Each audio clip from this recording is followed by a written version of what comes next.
Video में मैं चर्चा करूंगा सिलेबस के बारे में।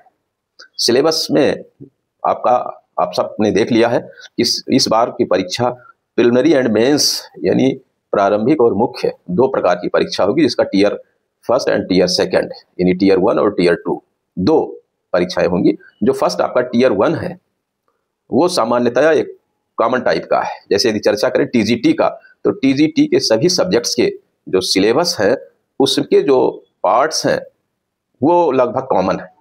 केवल एक पार्ट जो डोमेन नॉलेज से रिलेटेड है वो अंतर रहेगा, बाकी आपका जो सिलेबस है वो सेम है। तो अब जो आपका यानी जैसे किसी भी कॉम्पिटिटिव एग्जाम में आपके दो पेपर होते हैं या दो पार्ट होते हैं, तो एक होता है जनरल नॉलेज का या टीचिंग एप्टीट्यूड या आईसीटी ये सब रिलेटेड, और दूसरा पार्ट आपका जो आपके विषय का होता है या सेकंड पेपर। यहाँ पर जो आपकी प्रिलिमिनरी एग्जाम है, जो आपकी स्क्रीनिंग टेस्ट जिसको आप कहेंगे, यानी जितनी वैकेंसी है उसका 10 गुना क्वालिफाई कराया जाएगा आपकी ये जो प्रिलिमिनरी एग्जाम है, जिसको टीयर फर्स्ट या टीयर 1 आप कहेंगे। इसमें आपका यानी आप एक पद के सापेक्ष 10 गुना, मतलब आपका अगर किसी भी टीजीटी का कोई भी विषय का है, मान लीजिए लाइब्रेरियन है, तो अगर उसमें 124 पद हैं तो 124 का मतलब 10 गुना हुआ 1240 यानी 1240। ये आप मान लीजिए कि लगभग 1300 से 1400 के बीच में आप इसमें क्वालिफाई कराए जाएंगे। तो एक बड़ी संख्या रहेगी, 1300-1400 के आसपास अगर आपको टीयर 2 देने का मौका मिल जाएगा। तो हम सबसे पहले कि टीयर 1 जो आपका प्रिलिमिनरी है ये बहुत महत्वपूर्ण है। उसका रीजन ये है कि ये आपको इसमें ये ध्यान देना है कि इसमें कहीं अगर आप चूक गए तो आप तो दूसरा पेपर दे ही नहीं पाएंगे। इसलिए सबसे पहला काम है कि सिलेबस में टीयर 1 की चर्चा हम लोग अच्छे से कर लें। अब उसका जो पार्ट 1 है वो है general awareness, general knowledge and current affairs. इसमें दो चीजें हुए, जैसा कि सीधा सिलेबस ही है, जिसमें जो है आप देख लीजिए कि आपका जो general knowledge and current affairs दो चीजें हैं। इसके बाद आपकी जो पार्ट 2 है इसी का, उसमें है रीजनिंग एबिलिटी।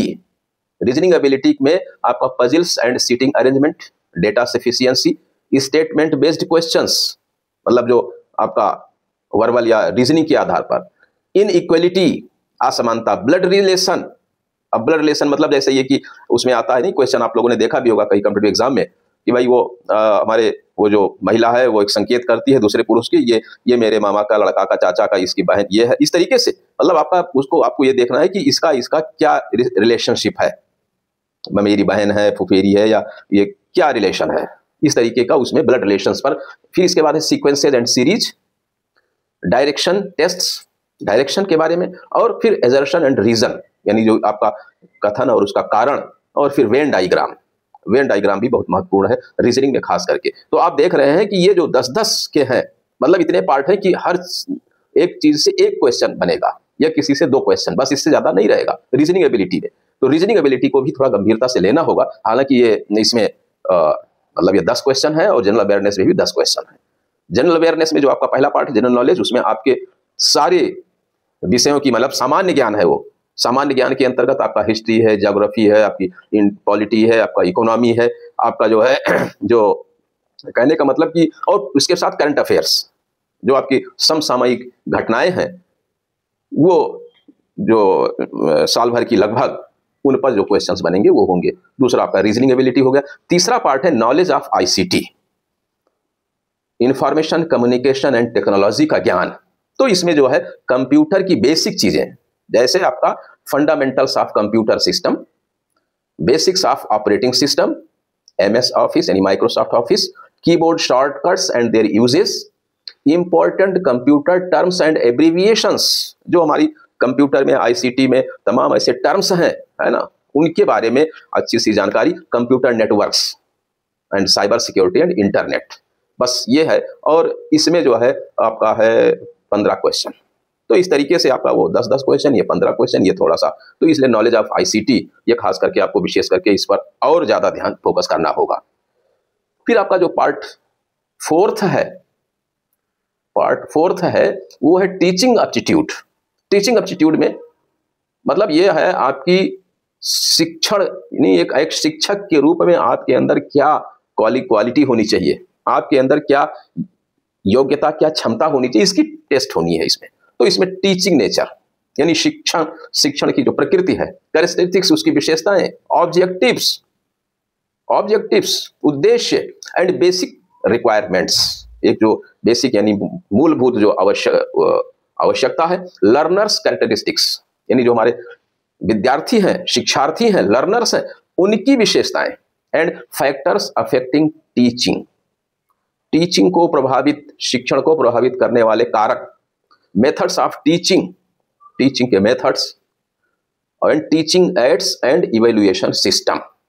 तो ये कुल मिलाकर के आपको टीचिंग से संबंधित इतनी चीजों पर आपको ध्यान देना है, ये भी बहुत ही महत्वपूर्ण टॉपिक है। फिर आता है पार्ट 5 है, देख लीजिए, इसमें जो है डोमेन नॉलेज, और ये 2 पार्ट में है, experiential activity based pedagogy and case study based questions.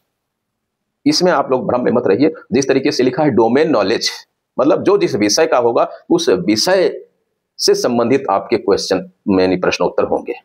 मतलब अगर लाइब्रेरी साइंस का है तो ये तो मान लीजिए आपका कम से कम BLIS लेवल के जो भी जितने भी आप उसमें टर्म्स या जितने भी आपने आपके पूरे सिलेबस में है उससे संबंधित क्वेश्चंस इसमें रहेंगे। और इसी में है नेशनल एजुकेशन पॉलिसी NEP 2020, जो आपका राष्ट्रीय शिक्षा नीति है 2020 की, इससे संबंधित रिलेटेड क्वेश्चंस होंगे। तो ये जो पार्ट 5 है डोमेन नॉलेज, ये भी बहुत महत्वपूर्ण है। अब देखिए 5 तो ये हो गए आपके 100 क्वेश्चंस और 100 मार्क्स के। इसके साथ ही इसमें एक है पार्ट 6 लैंग्वेज कॉम्पिटेंसी।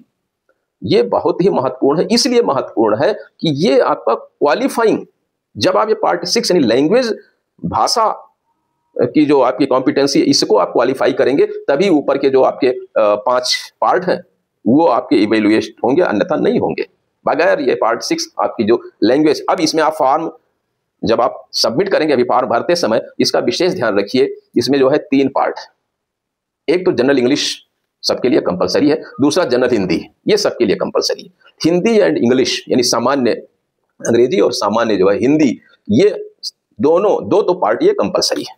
तीसरा जो है वो ऑप्शनल टाइप का है, जो आपका, अच्छा देखिए, जैसे मान लीजिए ये जो हिंदी और इंग्लिश का है, इसमें भी वर्ब है ना, वर्ब है, टेंसेस हैं, voice, subject verb agreement, articles, comprehension, fill in the blanks है ना, adverb, error correction, sentence rearrangement, unseen passages, vocabulary and antonyms, synonyms, grammar, idioms and phrases.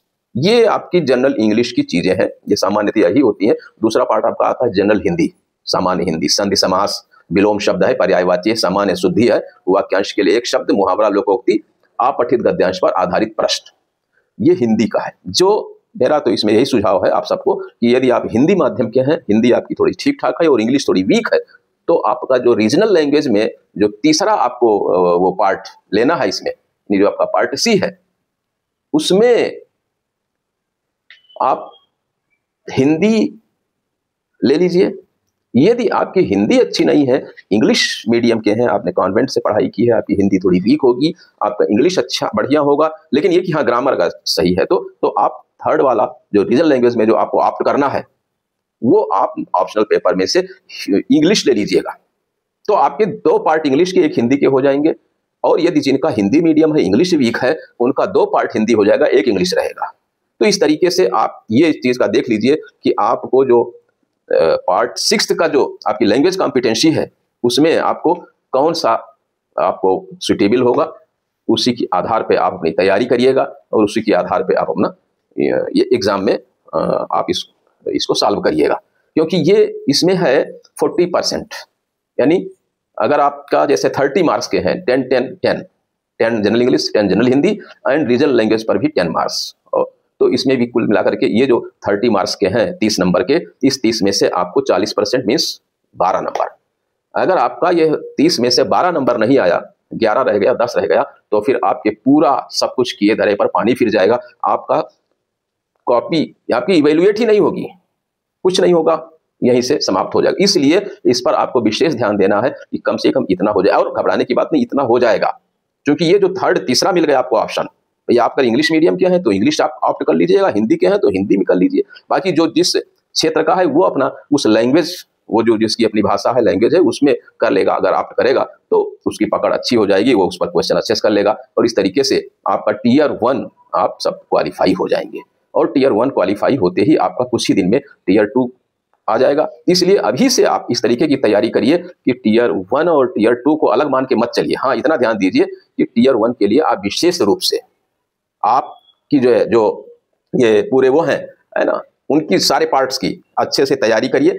अब हम अगले वीडियो में आपको हर एक एक पार्ट पर एक एक जो है हम क्लिप बना करके आपको बताएंगे। धन्यवाद।